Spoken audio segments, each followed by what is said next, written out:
বিশ্ব সংবাদে আপনাদের স্বাগত। সংবাদের শুরুতেই শিরোনাম, পরে বিস্তারিত।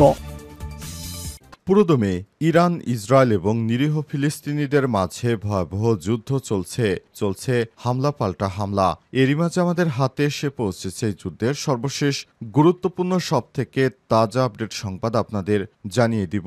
প্রথমেই জানাবো গাজায় জাতিগত নিধনের পরিকল্পনা ট্রাম্প এবং নেতানিয়াহুর। চলতি বছরের ফেব্রুয়ারি মাসের শুরুর দিকে গাজা দখলে নিয়ে অঞ্চলকে গাজা রিভেরায় পরিণত করার প্রস্তাব দিয়েছিলেন মার্কিন প্রেসিডেন্ট ডোনাল্ড ট্রাম্প। একই সঙ্গে ফিলিস্তিনিদের স্থায়ীভাবে অন্যত্র সরিয়ে যাওয়ার পরামর্শ দিয়েছিলেন তিনি। তবে এ নিয়ে বিশ্বব্যাপী নিন্দার ঝড় ওঠে।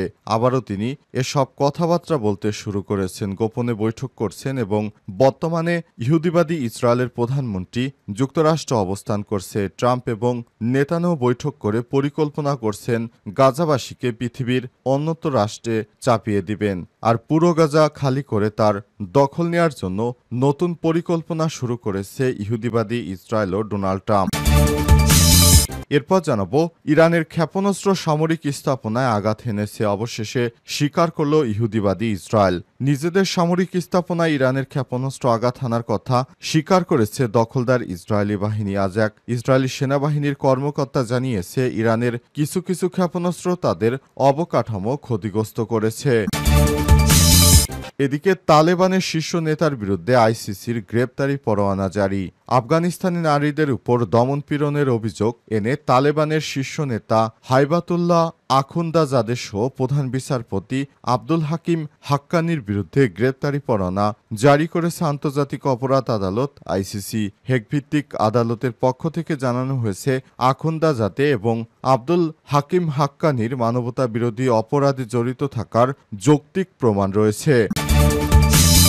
এদিকে পাবনার স্বেচ্ছাসেবক লীগ নেতা ভারতে গ্রেপ্তার। পাবনা জেলা স্বেচ্ছাসেবক লীগের নেতা এবং জেলা পরিষদের সদস্য প্যানেল চেয়ারম্যান নজরুল ইসলাম সোহেলকে গ্রেপ্তার করেছে ভারতীয় পুলিশ। এবং সর্বশেষ জানাবো ফাঁস হওয়া অডিওতে হাসিনার গুলি চালানোর নির্দেশের সত্যতা নিশ্চিত করেছে বিবিসি। 2024-এর জুলাই অভ্যুত্থানে বাংলাদেশ ছাত্রদের নেতৃত্বাধীন বিক্ষোভ দমন অভিযানে সরাসরি গুলি চালানোর নির্দেশ দিয়েছিলেন তৎকালীন প্রধানমন্ত্রী শেখ হাসিনা। তার ফাঁস হওয়া অডিও কলের সত্যতা নিশ্চিত করেছে বিবিসি বাংলা এবং সংবাদ মাধ্যম বার্তা সংস্থা রয়টার্স ও আল জাজিরা। প্রিয় দর্শক, এতক্ষণ শুনছিলেন সংবাদ শিরোনাম, এবারে বিস্তারিত। তবে তার আগে বন্ধুরা অনুরোধ থাকবে এই সংবাদটিতে একটি লাইক দিন। এই চ্যানেলে আপনি নতুন হয়ে থাকলে আমাদের সংবাদটি দেখতে দেখতে চ্যানেলটি সাবস্ক্রাইব করে রাখুন। কমেন্ট করে বন্ধুরা আপনার মূল্যবান মতামত জানিয়ে দিন আপনি বিশ্বের কোন দেশ থেকে বা বাংলাদেশের কোন স্থান থেকে আমাদের সংবাদটি দেখছেন এবং শুনছেন। আর বন্ধুরা, গাজা যুদ্ধে আপনি যদি নিরীহ ফিলিস্তিনিদের ভালোবেসে থাকেন কমেন্টে ইয়েস লিখে বিশ্ববাসীকে জানিয়ে দিন। সংবাদটি আপনার সোশ্যাল মিডিয়া ফেসবুকে শেয়ার করে বন্ধুদেরও দেখার সুযোগ করে দিন। এবারে বিস্তারিত। গাজায় জাতিগত নিধনের পরিকল্পনা করছে ডোনাল্ড ট্রাম্প এবং নেতানিয়াহু। চলতি বছরের ফেব্রুয়ারি মাসের শুরুর দিকে গাজা দখলে নিয়ে অঞ্চলকে গাজা রিভেরার পরিণত করার প্রস্তাব দিয়েছিল আমেরিকার প্রেসিডেন্ট ডোনাল্ড ট্রাম্প। একই সঙ্গে ফিলিস্তিনের স্থায়ীভাবে অন্যত্র সরে যাওয়ার নির্দেশ দিয়েছিলেন তিনি। অর্থাৎ তিনি বলেছেন, ফিলিস্তিনিরা তোমরা পৃথিবীর অন্যত্র সরে যাও। ট্রাম্পের এমন পরিকল্পনা বিশ্বব্যাপী নিন্দার ঝড় তোলে। বিশেষ করে মধ্যপ্রাচ্যের দেশগুলোতে এ নিয়ে তীব্র সমালোচনা হয়। ফিলিস্তিনি আরব দেশ, জাতিসংঘ এবং অধিকার কর্মীরা একে স্পষ্ট জাতিগত নিধন বলে অভিহিত করেছিল। দ্বিতীয় মেয়াদে আমেরিকার প্রেসিডেন্ট হিসেবে ক্ষমতা গ্রহণের মাত্র 5 দিনের মাথায় গত 25শে জানুয়ারি প্রথমবারের মতো ফিলিস্তিনিদের বাস্তুচ্যুত করার প্রস্তাব দিয়েছিলেন ডোনাল্ড ট্রাম্প। সে সময় তিনি বলেছিলেন, দীর্ঘমেয়াদে মিশর এবং জর্ডান সরকারের উচিত গাজাবাসীকে গ্রহণ করা। আর এ নিয়ে জর্ডানের রাজা আবদুল্লাহর সঙ্গে কথা বলেছিলেন ট্রাম্প। তিনি বলেছিলেন, গাজা এখন আক্ষরিক অর্থে একটি ধ্বংসস্তূপ, তাই গাজাবাসীকে অন্যত্র সরিয়ে নেয়া দেশের গ্রহণ করা উচিত। গাজাবাসীকে অন্যান্য আরব দেশের গ্রহণ করা উচিত, যেমন তাদের মধ্যে সৌদি আরবও ছিল। তারা স্বাভাবিক জীবনে ফিরতে পারবে এবং শান্তিপূর্ণভাবে বসবাস করতে পারবে। তীব্র সমালোচনা এবং নিন্দার পর 27, 30 ও 31শে জানুয়ারি মোট 3 বার এই প্রস্তাব দিয়েছিলেন ডোনাল্ড ট্রাম্প। তিনি আবারও বলেছিলেন, মিশর ও জর্ডান তার প্রস্তাব গ্রহণ করবে, যদিও এই দুই দেশ শুরুতেই ট্রাম্পের এমন প্রস্তাব প্রত্যাখ্যান করেছিল। 4 4 ফেব্রুয়ারি ওয়াশিংটনে ইসরায়েলের প্রধানমন্ত্রী বেঞ্জামিন নেতানিয়াহুর সঙ্গে বৈঠকের আগে আরও একবার গাজা থেকে ফিলিস্তিনিদের স্থায়ীভাবে বাস্তুচ্যুত করার প্রস্তাব দিয়েছিলেন ডোনাল্ড ট্রাম্প। সে সময় তিনি বলেছিলেন, মিত্রদেশ ইসরায়েলের আক্রমণে গাজা এখন বিধ্বস্ত, তাই ফিলিস্তিনিদের গাজা ছেড়ে অন্যত্র সরে যাওয়া ছাড়া আর কোনো উপায় নেই, কারণ বর্তমান গাজায় ভয়াবহ মানবিক বিপর্যয় সৃষ্টি হয়েছে এবং সেখানকার জনগণ হত্যার শিকার হচ্ছে এবং চরম খাদ্য সংকট দেখা দিয়েছে। ইরানের ক্ষেপণাস্ত্র সামরিক স্থাপনায় আঘাত হেনেছে, অবশেষে স্বীকার করল ইহুদিবাদী ইসরায়েল। নিজেদের সামরিক স্থাপনায় ইরানের ক্ষেপণাস্ত্র আঘাত হানার কথা স্বীকার করেছে দখলদার ইসরায়েলি বাহিনী। মঙ্গলবার 8 জুলাই এক ইসরায়েলি সেনাবাহিনীর কর্মকর্তা জানিয়েছে, ইরানের কিছু কিছু ক্ষেপণাস্ত্র তাদের অবকাঠামো ক্ষতিগ্রস্ত করেছে। নাম গোপন রাখা সত্ত্বে তিনি বার্তা সংস্থা রয়টার্সকে বলেছেন, ইরানের ক্ষেপণাস্ত্র খুব কমই আঘাত হেনেছে, আর যেসব সামরিক অবকাঠামোতে আঘাত হেনেছে সেগুলো সক্রিয় রয়েছে। তবে তিনি হামলার বিস্তারিত কোনো কিছু জানাননি। এছাড়াও কোন কোন সামরিক স্থাপনায় ক্ষেপণাস্ত্র পড়েছে সেগুলো তিনি বিস্তারিত কিছুই জানাননি। এর আগে রোববার ব্রিটিশ সংবাদ মাধ্যম দ্য টেলিগ্রাফে ওরেগন স্টেট বিশ্ববিদ্যালয় থেকে পাওয়া স্যাটেলাইটের ছবিতে জানা যায়, ইরানের ক্ষেপণাস্ত্র দখলদার ইসরায়েলের 5টি সামরিক স্থাপনায় আঘাত হেনেছে। গত 13 জুন রাতে ইরানে প্রথম হামলা চালায় ইহুদিবাদী ইসরায়েলের পরই দুই পক্ষের মধ্যে যুদ্ধ বাধে, যা 12 দিন স্থায়ী ছিল। ইসরায়েল এতদিন বলে আসছিল, ইরান শুধু বেসামরিকদের লক্ষ্য করে হামলা চালিয়েছে, এছাড়াও তারা বেসামরিকদের হতাহতের তথ্য দিয়েছিল। শুধু ইরানের হামলায় কত সেনা নিহত এবং আহত হয়েছে, সামরিকভাবে সেটা কতটা ক্ষতিগ্রস্ত হয়েছে সেগুলো কোনো তথ্যই প্রকাশ করেনি দখলদার ইসরায়েলি বাহিনী। তালেবানের শীর্ষ নেতার বিরুদ্ধে আইসিসির গ্রেপ্তারি পরোয়ানা জারি।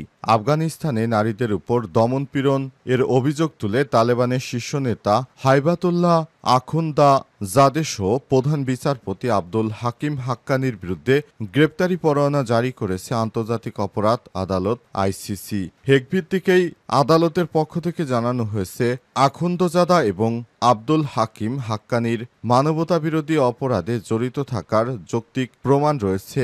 মঙ্গলবার বিবিসি জানিয়েছে, 2021 সালে আফগানিস্তানে ক্ষমতা গ্রহণের পর তালেবান সরকার নারীদের শিক্ষা, কাজ এবং চলাচলের উপর কঠোর বিধিনিষেধ আরোপ করে। এভাবে 12 বছরের বেশি বয়সী মেয়েদের বিশ্ববিদ্যালয়ে যাওয়া আসা নিষিদ্ধ করা হয় এবং অধিকাংশ পেশায় নারীদের নিয়োগ বন্ধ রাখা হয়। পুরুষ অভিভাবক ছাড়া নারীর দূরে ভ্রমণ নিষিদ্ধ করা হয় এবং নারীদের প্রকাশ্যে কথা বলাও নিষিদ্ধ করা হয়। আইসিসির এক বিবৃতিতে বলা হয়েছে, জনগণের উপর তালেবান কিছু নিয়মনীতি চাপিয়ে দিলেও তারা বিশেষভাবে নারী এবং কন্যা শিশুদের লিঙ্গ পরিচয়ের ভিত্তিকে টার্গেট করেছে এবং মৌলিক অধিকার ও স্বাধীনতা থেকে বঞ্চিত করেছে।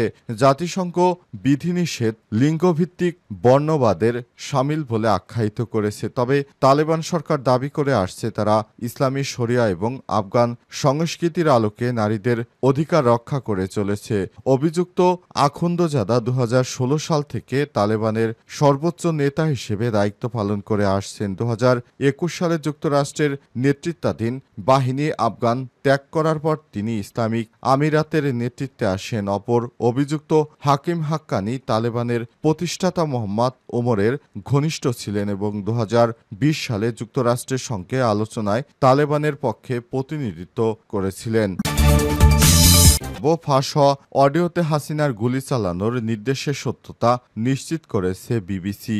2024 সালে জুলাই অভ্যুত্থানে বাংলাদেশের ছাত্রদের নেতৃত্বাধীন বিক্ষোভ দমন অভিযানে সরাসরি গুলি চালানোর নির্দেশ দিয়েছিলেন তৎকালীন প্রধানমন্ত্রী শেখ হাসিনা। তার ফাঁস হওয়া অডিও কলের সত্যতা নিশ্চিত করেছে বিবিসি এবং বার্তা সংস্থা রয়টার্স। গত মার্চে অনলাইনে ফাঁস হওয়া ওই অডিওতে হাসিনাকে বলতে শোনা যায়, প্রয়োজনে প্রাণঘাতী অস্ত্র ব্যবহার করো, যেখানে পাবে গুলি করবে, যাকে যেখানে পাবে সেভাবেই তাকে গুলি করে হত্যা করো, এই নির্দেশ দিয়েছিল শেখ হাসিনা।